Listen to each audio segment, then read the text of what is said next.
আপনি যদি গাড়ি চালানো শিখেন, এখন আপনি যদি খাতায় লেখালেখি করে গাড়ি চালানো শেখেন বা কেউ যদি আপনাকে বোর্ডে লিখে লিখে গাড়ি চালানো শেখায়, আপনি কিন্তু কখনোই গাড়ি চালানো শিখতে পারবেন না। শিখতে গেলে কি করতে হবে? আমাদের প্র্যাকটিক্যাল শিখতে হবে। আমরা যদি কোনো বিষয় প্র্যাকটিক্যাল শিখি তখনই আমরা প্রপারলি শিখতে পারবো। আমাদের একটি ইউটিউব চ্যানেল আছে জিএসএম রাহাত নামে, আমাদের মোবাইল সার্ভিসিং এর ক্লাসগুলো দেখতে পাবেন। আমরা অসংখ্য টিউটোরিয়াল দিয়েছি যাতে বাংলাদেশের যত টেকনিশিয়ান আছে তারা যাতে বেসিক কাজ থেকে তারা যেন অ্যাডভান্স লেভেলের কাজগুলো শিখতে পারে, এবং শেখার মাধ্যমে কি হবে, তারা আগে সারাদিনে 1000 টাকা ইনকাম করতে, এখন হয়তো 500 টাকা বেশি ইনকাম করতে পারলে তারা উপকৃত হবে। এই উদ্দেশ্যে আমরা একটি ইউটিউব চ্যানেল খুলি। সেখান থেকেই হচ্ছে আমাদের এই পর্যন্ত আমাদের ইউটিউব চ্যানেলের যারা অডিয়েন্স ছিল তারা হচ্ছে মূলত কমেন্ট করতো বা আমাদেরকে মেসেজ করতো কাজ শেখার জন্য। তো যার কারণে আমরা একদম বাস্তবমুখী ভাবে একটা কাজ শেখার ব্যবস্থা করি। বর্তমানে বেকারদের জন্য আশীর্বাদ স্বরূপ হচ্ছে মোবাইল সার্ভিসিং। মোবাইল সার্ভিসিং এর কাজ আপনি খুব সহজে শিখতে পারবেন, এবং শিখে আপনি দেশের বাইরে বা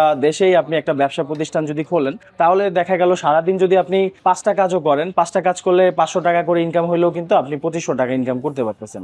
কম করে হলেও দেখা গেল 200 টাকা করেও যদি আপনি একটা কাজে প্রফিট করেন, তাহলেও কিন্তু আপনি 1000 টাকা ইনকাম করলে মিনিমাম মাসে 30,000 টাকা কিন্তু ইনকাম করা সম্ভব, যদি আপনার দোকানটা ভালো একটা প্লেসে হয়। আমাদের এখানে আসলে প্রতিদিন 10 ঘন্টা ক্লাস করতে হবে, 10 ঘন্টা ক্লাস এবং প্র্যাকটিস করতে হবে। সো এইভাবে আমাদের সাপ্তাহিক কোনো ছুটিও নাই, টোটালি 30 দিনের একটা কোর্স। সে প্রপারলি যখন প্রতিদিন 10 ঘন্টা করে সময় দিবে, একটা বিষয়ের উপর যখন আমরা সারাদিন রিসার্চ করি, ওটা খুব ইজিলি আমরা গেইন করতে পারবো। কোন স্টুডেন্ট না শিখতে পারে তখন আমরা তাকে আরো 1 মাস রেখে দিই। আরো 1 মাসে যদি সে না শিখতে পারে, আমাদের দোকান আছে 3-4টা, আমাদের দোকানে ইন্টার্নির ব্যবস্থা রয়েছে। সো ওইখানে স্টুডেন্টরা হচ্ছে ইন্টার্নি করে। তো দেখা গেল সে যতটুকু শিখুক, শেখার পরে যখন আবার আমাদের দোকানে আরো 1 মাস 2 মাস ইন্টার্নি করবে, তখন কিন্তু প্রপারলি তার মোবাইল সার্ভিসিং এর কাজগুলো শেখা হয়ে যাবে। যার ট্যালেন্ট আছে সে অল্প সময় শিখবে, যার একটু ট্যালেন্ট দুর্বল তারা একটু বেশি সময় শিখবে। বাট এখানে আসলে ইনশাল্লাহ না শেখার কোনো সম্ভাবনা নাই, অবশ্যই শিখে যেতে হবে। মূলত আমাদের এখানকার যে এই যন্ত্রপাতি গুলো আছে, ইকুইপমেন্ট গুলো আছে, এগুলো খুবই এক্সপেন্সিভ, এবং আমাদের অফিসও আমরা খুব উন্নত করেছি। পাশাপাশি হচ্ছে আমাদের এখানে হচ্ছে আমরা বাস্তবমুখী ভাবে শিখাই। আমাদের দোকানে যে কাস্টমার গুলো আসে, এই কাস্টমারের ফোনগুলো এনে আমরা পার্ট বাই পার্ট কিভাবে একটা কাস্টমারের ফোন ঠিক করতে হবে একদম বাস্তবে আমরা শিখাই। দেন হচ্ছে আমরা স্টুডেন্টদেরকে আবার মোবাইল দিই, ঠিক আছে, মোবাইল দিয়ে তাদেরকে দিয়ে আমরা ফোন ঠিক করাই। দেখা গেল এক একজনকে আমরা এক এক রকমের মোবাইল ফোন দিছি কাজ করার জন্য, যে বিভিন্ন রকম সমস্যা যুক্ত। তো তারা যখন এই বাস্তবমুখী ক্লাসের পাশাপাশি নিজেরা যখন ফোনগুলো রিপেয়ার করে, তখনই তারা শিখতে পারে, যেটা অন্যান্য সেন্টারে নাই। আমরা একমাত্র বাংলাদেশে প্র্যাকটিক্যাল এবং বাস্তবমুখী ভাবে কাজগুলো শিখিয়ে থাকি। এবং আমাদের জিএসএম রাহাত ইউটিউব চ্যানেল থেকে আমাদের ক্লাসগুলো দেখলেই বুঝতে পারবেন যে আসলে মুখে বললেই প্র্যাকটিক্যাল বললেই হবে না। সবাই বলবে যে আমি প্র্যাকটিক্যাল শিখাই, কিন্তু আমাদের কাজে দেখতে হবে। আমাদের ভিডিওগুলো দেখেন, আমাদের ক্লাসগুলো দেখেন, বা আমাদের অফিসে কেউ যদি এসে চায় যে ক্লাস করতে, একদিন ফ্রি ক্লাস করতে পারে, তো আমাদের ক্লাসগুলো দেখলেই বুঝতে পারবে আমরা কতটা সহজ এবং বাস্তবমুখী ভাবে শেখাই। এমন অনেক রিভিউ আছে, তার মধ্যে যদি আমি একটা রিভিউর কথা বলি, একজন স্টুডেন্ট আছে মনিরুজ্জামান, তার রিয়েকশন ছিল এরকম যে আমি 15 বছর পড়াশোনা করে কিছু করতে পারি নাই, বাট এখানে এসে 1 মাসের কোর্স করার পর সে এখন সাউথ আফ্রিকাতে মোবাইল সার্ভিসিং এর কাজ করে মাসে 3-4 লাখ টাকা ইনকাম করতেছে। এমন অনেক স্টুডেন্ট আছে যারা ফ্রান্সে আছে, ইটালিতে আছে, আমেরিকায় আছে, তারপরে সৌদি আরবে আছে, ওমানে আছে। তো বাইরে অনেক তারা ভালো আছে আলহামদুলিল্লাহ, এবং তারা ভালো থাকলে আমাদের জন্য এটা হচ্ছে অ্যাচিভ।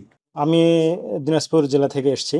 আসার পরে আমি একেবারে বাস্তবে দেখেছি, যেমন এখানে প্রত্যেকটা স্টুডেন্টের জন্য একটা করে স্থান নির্ধারণ করা আছে, এবং তাদেরকে পূর্ণাঙ্গ ইকুইপমেন্ট দেওয়া আছে, প্লাস টুলস দেওয়া আছে, এবং এগুলো দ্বারা পুরোপুরি আকারে ট্রেনিংটা করা সম্ভব হচ্ছে, এবং আমি যা শিখেছি আমি সন্তুষ্ট। ওনারা যে ইকুইপমেন্ট এবং টুলস যেভাবে গাইডলাইন তারা হাতে হাতে ধরে আমাদেরকে শেখাচ্ছে, সেটাতে আমরা অনেক সন্তুষ্ট।